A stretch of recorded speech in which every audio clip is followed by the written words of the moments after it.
being all super helpful to him. He's such a breath of fresh air and knowledge. So I'm just so grateful. So if you guys want to deep dive, you guys want real life therapy, he does energy work, and the brain happening definitely helped me see it. It's in Yaletown, and it absolutely changed my life. It's very transformational. So let's have this amazing man come on.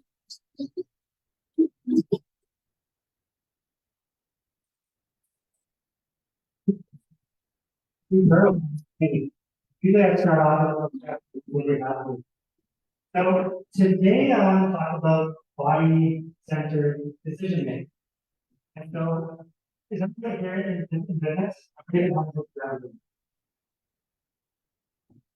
And is anybody facing a difficult business decision? Raise your hand if you have a difficult business. Okay. And so during this talk, I'm going to talk about some strategies. I also want you to, with that decision, if you're open to coming up here and getting an answer to this to your decision, let me know. I'm going to ask for a volunteer near the end. So there's been times where I have listened to my body for decision making, and there's times where I have not listened to my body for decision making. And I'll tell you about the times where I didn't listen. And that was basically.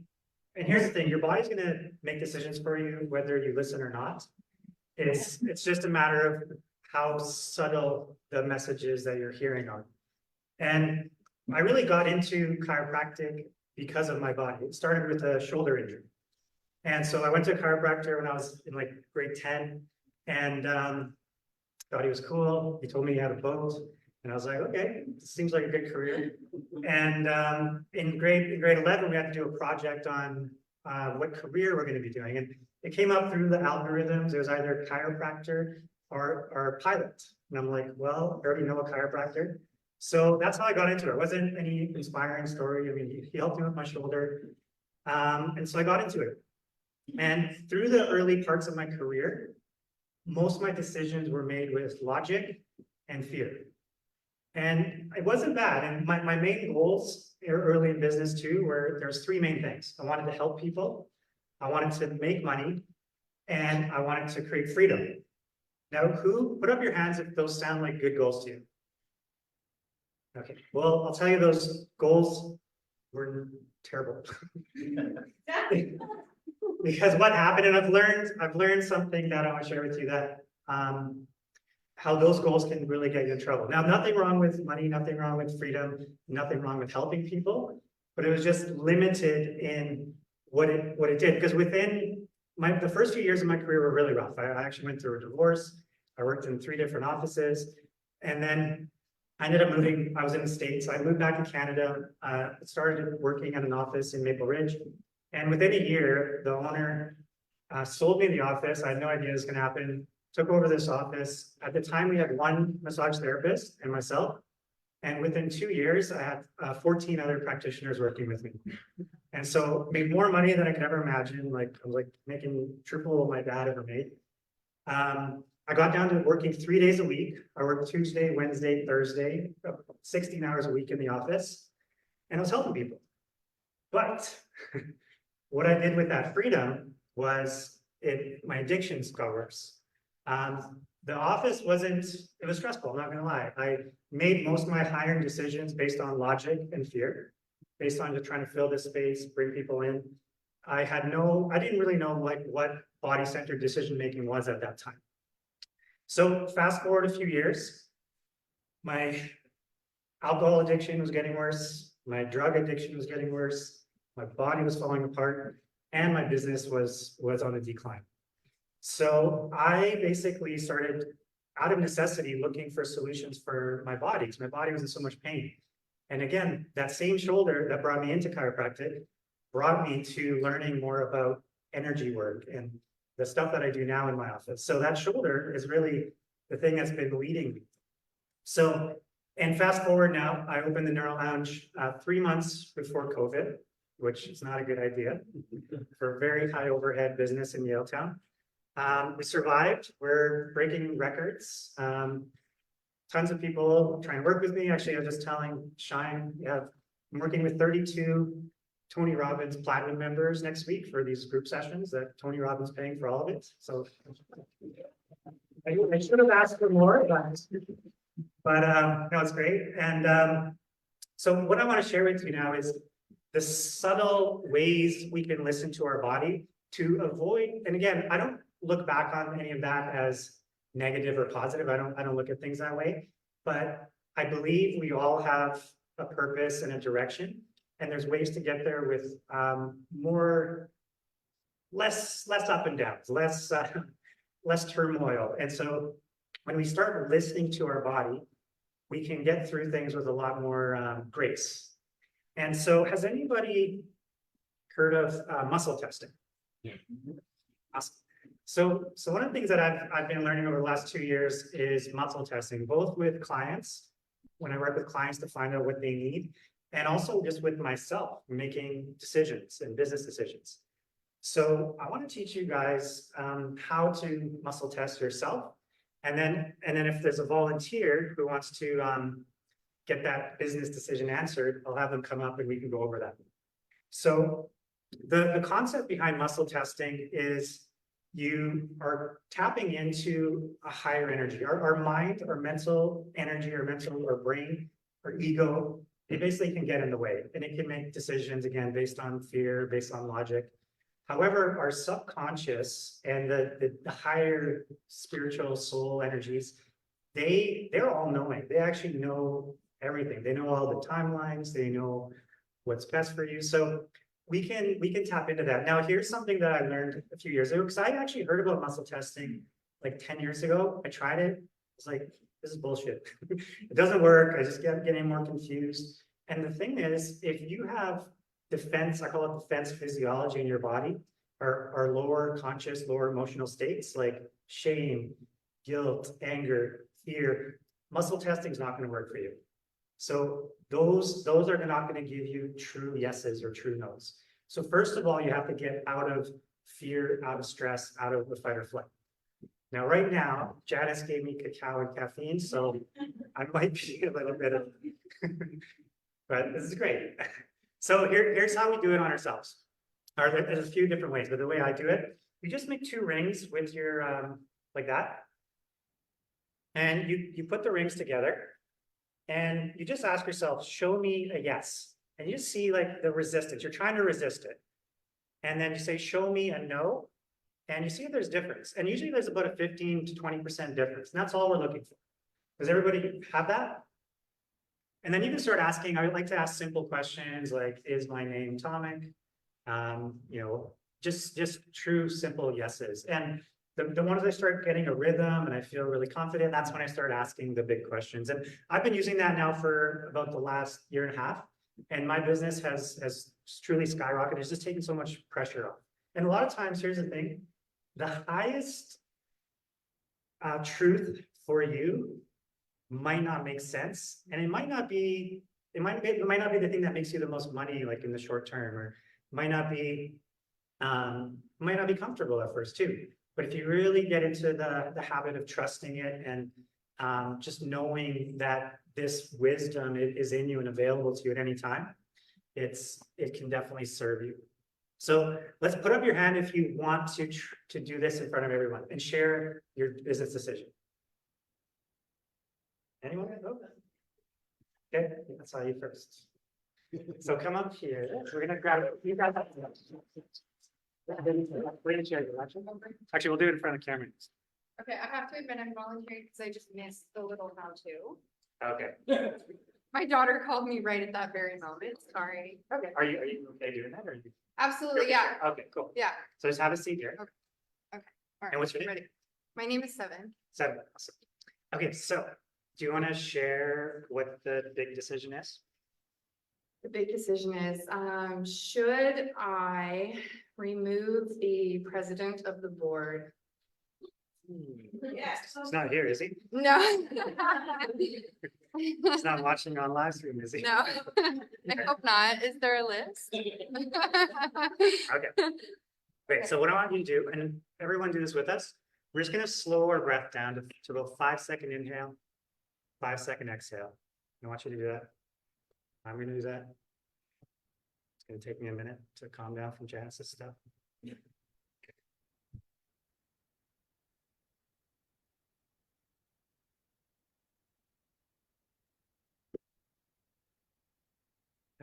So we're gonna raise your right arm straight up. And you don't have any injuries in this arm? I do. Oh, you do? Oh, you did the last time. Careful with that. How about this one? This one's This okay? is good. Okay. Okay. Great. Okay, so what I want you to do, we're just gonna do a couple practice rounds. All you're really doing is matching my pressure. You're not trying to like push up or hurt me. You're just trying to hold your arm still in this position, okay? So we're just gonna start, I'm just gonna say hold and you hold it, okay? Hold. Good. Hold. Good. Okay, so that's it. Now, we're gonna say, show me a yes. Show me a yes. Ooh, okay, try again. Show me a yes. There we go. Then show me a no. Ooh. Is your name 7? There we go. Show me a yes. Oh, Oh, doesn't like the word yes. Something around that. So we're gonna again, I'm gonna keep doing this till I feel really confident that her system is responding. Because again, the brain can get in. And sometimes what I do actually is I don't even say it out loud. So her conscious mind doesn't interfere. So I'm gonna do that a few times. And you're just kind of sensing, I'm just gonna say hold, and then you're gonna try to hold that spot. So, okay, so your name is 7. And you do like yes. You do like yes. That was a no. Yeah, show me a no. Ooh. Oh, that was really good. Okay. So, do you have any other questions that you want to ask before we have the big one? oh, now I'm being put on the spot. That's okay. You don't have to. Any other questions? And just so I remember, you're asking, should you fire the director? Should I remove the president of the board? Remove the president of the board. Yeah. Okay, so I'm going to ask you, is your name 7? Okay, show me a yes. Show me a no. Okay. Should you remove president? No, wait, you say president? Yeah. Yeah. Should you remove the president of the board? This is yes. Okay. And then so let's do this. And I like to double check because I'm like a skeptic. And I personally actually do this for like 2-3 days in a row, and then I make the decisions. But we're gonna go through this again. Is your name 7? Hold. Show me a yes. Show me a no. Should you remove president of the board? Yes. All right, we're all done. That was really interesting because just before you said that the conscious mind can interfere, I was thinking to myself that, oh, my conscious mind just interfered with that one. Hey. And then whenever I felt like my conscious mind interfered, it was right after it happened. I had a sense of like, oh no, that was my conscious mind. Mhm. And then there were other ones where I was like, oh no, that one surprised me. I wasn't ready for it. Okay, so that's a really neat thing. Thank you. Thank you. All right, so I don't know how long that was, but that's all I really have. So do you guys have any questions? That's like, what are you specifically looking for? Yes. Sure. So with the yes, you want to see how it should be strong and resist breaking. With a no, it should like open up, and you should get like some freedom through them. So again, usually it gets at least 15 to 20% weaker with a no. So it's good to practice with other things and make sure it's kind of synced in. So just it breaks and that's it. Yes, you. That would look like a question that, if you said you're really body centered. Great. Can you give an example of one that you have done over the last few years that, your whole self might not have done? Yeah. So for me, it has to do with mostly hiring and bringing people in. And there's been a few where there's been naturopaths that wanted to work with me, and again, at times where it was like not even covering my own rent, like, but instead of using, logic and, this is a good opportunity, I use muscle testing. I use also just my gut instincts. And because that's really what it is, it's just tapping into your gut instincts. And I've said no, and it's worked out. And it's turned into like new opportunities, opens up. A lot of things you say no to can open up, new things that are yes. I find the universe tests you like that. It's kind of gives you something kind of like what you want, but it's not exactly what you want. And that's what I used to always say yes to, because I'm like, I'd logically be like, well, it's like 70% of what I want. But one of the things I've really learned in the last less than 2 years, I'm only going for like, they say like hell yeses, and everything's what I want. So, but yeah, for me, it's mostly been hiring and decision making in that regard. Yes. Is it kind of similar to like when you practice, how yes feels like energetically in your body versus how a no feels, and then listen to the signals that your body's giving off? Kind of. So the way it works is they say the universe is actually like vibrating at a yes. So when you're tapping into that, then that's what you're feeling in your body. It's that universal yes. So yeah, the more you can sense that, the easier this is going to be. And so one of the things that I do with clients is we check leg length during like our sessions when people are on the table, and I can ask their body, show me a yes, and it'll like either depends. Sometimes it evens out, sometimes it changes length. Show me a no, sometimes it does. And basically I can start getting that. And that's what I use to decide like where I'm going to contact them, or I can even ask for like what supplement they need. But the more in tune someone is with that higher energy, really connected, more like not disconnected from their body, they're at a higher level of consciousness, the clearer and easier it is. And if I'm having a bad day and they are having a bad day, I don't see anything happening. I'm just like, shit. Tells me to go and reset and breathe and reconnect. So does that answer your question? Yes. Awesome. Any other questions? All right, well, thank you so much. Oh, sure. Yes. So, my first question that I thought to myself is like, do I want to bring the president forward? But I had to change my question to should I? Because I know that I don't want to. So, does it matter if you're really specific with your words, or is it more like the intent of the question? Technically, the question we should have clarified is it in your highest and greatest good to, yeah. So yeah, the want and stuff shouldn't matter. It's like, is it in your highest and greatest good? That's the best way to ask it. I was just nervous and high on cacao. So. Yes. How do you feel after a gut wrenching question that's kind of torn on, and then you do this? How do you feel emotionally? Well, that's the thing. If you're really in a gut wrenching state, it may not work. Because I don't know if you've ever seen like the consciousness scale. Have you seen that? Basically, if it's under 200, if there's any emotions under 200, you're going to get false readings and false yeses, false nos. So it's good to have, someone facilitate and do it for you if it's a really big decision and you can't get into it's because the 200 level is basically like a peaceful neutrality, right?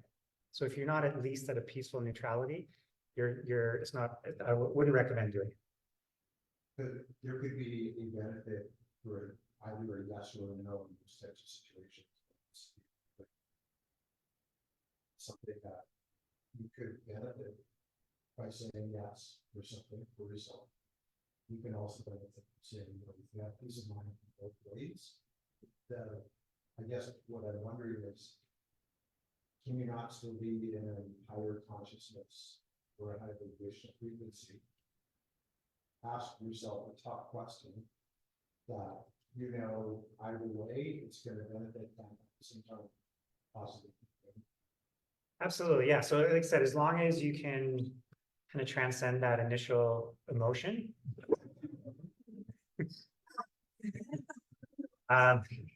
then absolutely. And And the way I like to phrase it too, is it in my highest and greatest good?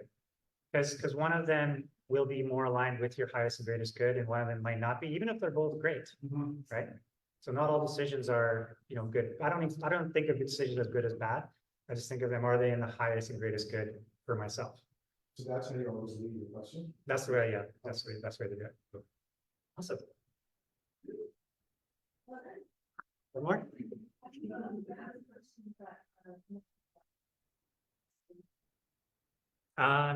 Can't. You gotta find creative ways to ask yes and no questions.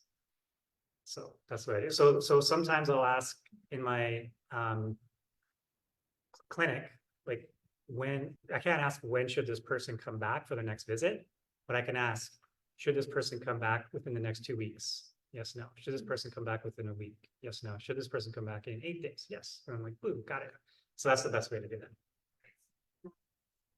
Exactly. Yeah, you can break it down into a yes and no. All right.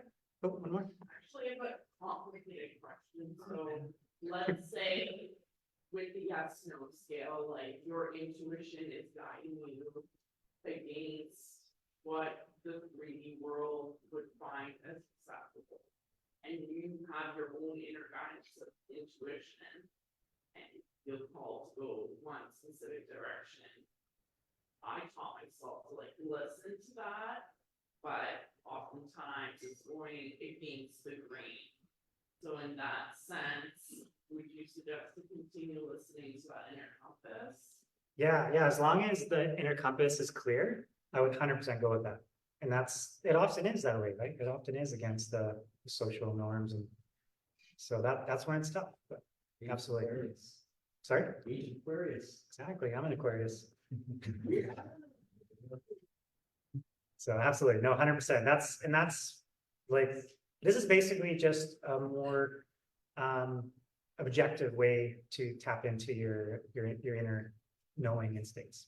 So, all right, thank you so much.